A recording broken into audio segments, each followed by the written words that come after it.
Thank you right now for coming to join us tonight and give us this presentation. All right, well, thank you very much for having me. I'm president of the Thaddeus Stevens Society, a group that was formed in 1999 to promote the memory of the person I call the greatest unknown person in American history. So I'm first going to do sort of a Citizen Kane on you for people who are enjoy the old movies. Remember Citizen Kane? They started at the end of Kane's life, and you see the mustached mouth, and he says Rosebud, and the little snow globe, breaks down, and then the rest of the movie they trace his life. What was Rosebud? And I won't tell you, so I won't spoil the suspense for you to see the movie. But so I'm going to start at the end of Thaddeus Stevens' life. Then I'm going to go back to the Tapeworm Railroad. And I said tonight's story is a story of high finance, political intrigue, and the mob takeover of the Pennsylvania State Legislature. So, first we start. They haven't been taken over now, but okay. I didn't say that. Okay, but in any case, start off with the last 10 years of Thaddeus Stevens' life, from the age of 66 to 76. And actually, if he died at the age of 66, I wouldn't be here, because he would have been that an important person. He still would have had the Tapeworm Railroad, but he wouldn't be the major figure that he is in at least the books I read. I call him the 17th and a half president of the United States because essentially he led a veto-proof Congress against Andrew Johnson from like 1865 to 1868 when he died. Why don't we go to the first picture? That's Thaddeus Stevens. And what he did during that period from 1858 to 1868 was that he helped pressure Lincoln into issuing the Emancipation Proclamation. He helped push through the 13th Amendment, abolishing slavery. He is the father of the 14th Amendment, the single most important amendment to the Constitution, requiring equal treatment under the law, and also extending civil liberties to the state level. And he also spearheaded the impeachment of Andrew Johnson. You can go to the next. During that time, for 10 years, for half of that 10 years, he was slowly dying of what is believed to be liver cancer. In fact, he was so determined to pursue his legislative aims that he actually had to be carried in to legislative sessions during that time. Give you an example of how important he was. I'd like to tell you a little story about how Thaddeus Stevens and Edward McPherson, a protege of his, saved the country in December 4th, 1865. What had happened right after Lincoln had been assassinated? Andrew Johnson became president. Andrew Johnson, this was one of the biggest mistakes Lincoln made, was appointing Andrew Johnson as vice president, because he was a Southern Democrat. Basically, he was appointing somebody who was the enemy into being vice president. And so Andrew Johnson, right after Lincoln was assassinated, or in the months between his assassination and Congress meeting in December, he let the South hold elections with no restrictions. So you didn't have any blacks voting, and you didn't have any restrictions on who could run. And they actually elected Confederate officials to Congress. The vice president of the Confederacy was elected to the Senate. And so, essentially, if the Southerners had taken their seats in Congress, they could have joined up with their Democratic allies, and they could have rejected the federal debt, embraced the Confederate debt, and they could have continued slavery, because the South had figured out how to get around the 13th Amendment with the black codes. The 13th Amendment has a loophole that says you can't be in involuntary servitude unless you're convict. So they essentially made all blacks convicts. They said if you step off your plantation without a job, which by the way you can only get if the sheriff gives you a permit, if you stepped off the plantation without a job, you were a vagrant. would be arrested and then put back on the plantation as convict labor.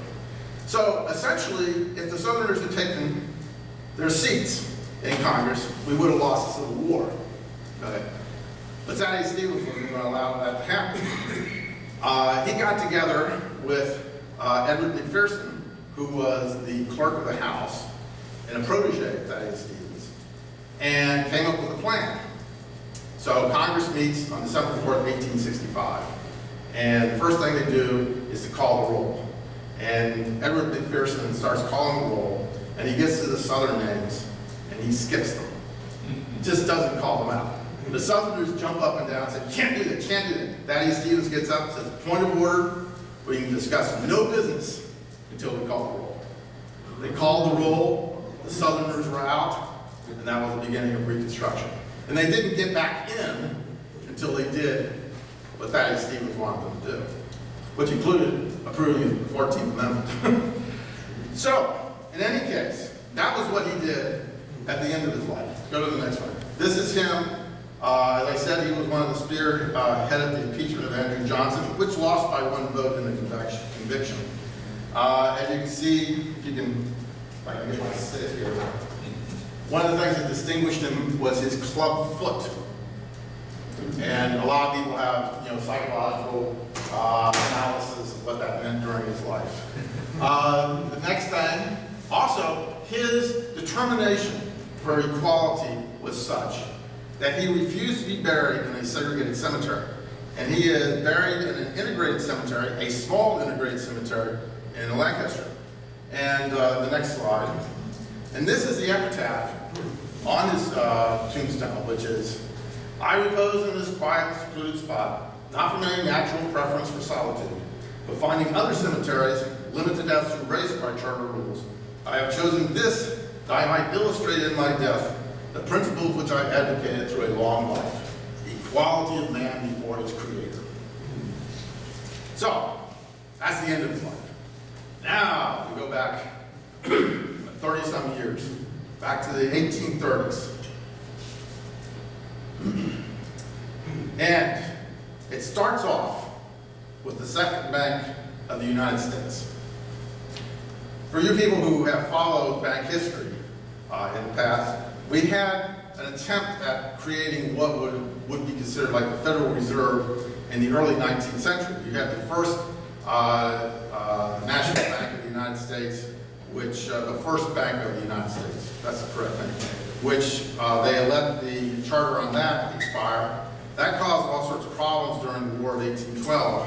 So in 1816, they said, oh, we need another one, so they called it the Second National, or the Second Bank of the United States. And that was given charter for 20 years. Well, fortunately or unfortunately, Andrew Jackson became president, and he didn't like banks. So he essentially got it so that the bank charter was going to expire in 1836. Well, the person in charge of the bank, Nicholas Biddle, wanted to move his bank to some state which would have him. And since they were located in Philadelphia anyway, Pennsylvania was the logical choice. Of course, let me just look here for a minute. Of course, this was done at a price for the bank. And that price was determined by Thaddeus Stevens. Thaddeus Stevens had been he came from Vermont, moved down to Pennsylvania, became a prominent attorney in Gettysburg, and he just started his legislative career in the state government in 1834. But he was already a power in the state. In 1834, one of his first legislative acts was to get $18,000 for Gettysburg College. At the time, his political party, the Anti-Masons, and most of Adams County were against having Gettysburg College. But he was able to ram that through. And when he got that through, he said, let demagogues note it for future use and send it on the wings of the wind to the ears of every one of my constituents. In matters of this kind, I would rather hear the approving voice of one judicious, intelligent, and enlightened mind than to be greeted by the loud huzzas of the whole host of ignorance. So he let it be known right at the beginning of his political career that he was going to do what he thought was right, okay? And then in 1835, he went on to give a speech in the legislature which turned back a repeal effort of the one-year-old public education system, which earned him the title of the savior of public education.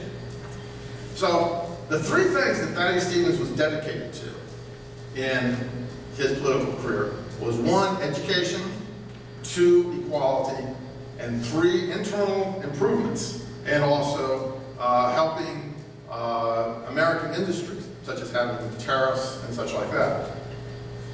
Well, in any case, getting back to the second bank of the United States, it needed a charter.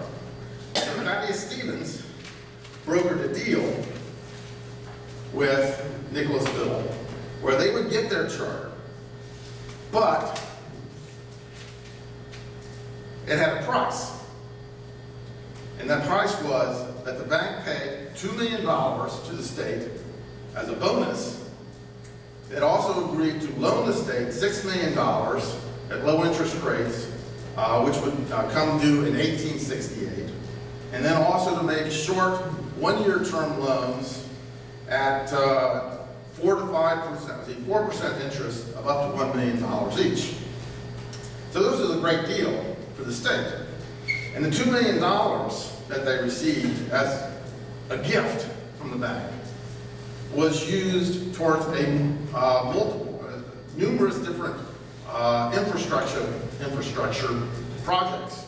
And one of them was what was called the Gettysburg extension of the Pennsylvania main line, the official name, now known as the Tapeworm Railroad. Another $2 million, $200,000, was given to start the Tapeworm Railroad. This railroad was supposed to go from Gettysburg over to somewhere near Williamsport, Maryland, and connect up with B&O. Construction was started in 1837, and by the end of the year, it had used up the $200,000 that they got from the second Bank of the United States bonus. Then the legislature continued to fund the project through 1838. And probably I wouldn't be here today if there hadn't been an election at that point, which messed up things. What had happened was the Democrats had been essentially the power in the state up until 1836. Then they split 3 ways in an election, and the first and only anti-Masonic governor was elected at that time, Joseph Hetrick. And the legislature was also controlled by a coalition of Whigs and anti-Masons. Well, in 1838 election, the Democrats did not split the vote. Okay. However, there were voter irregularities in Philadelphia.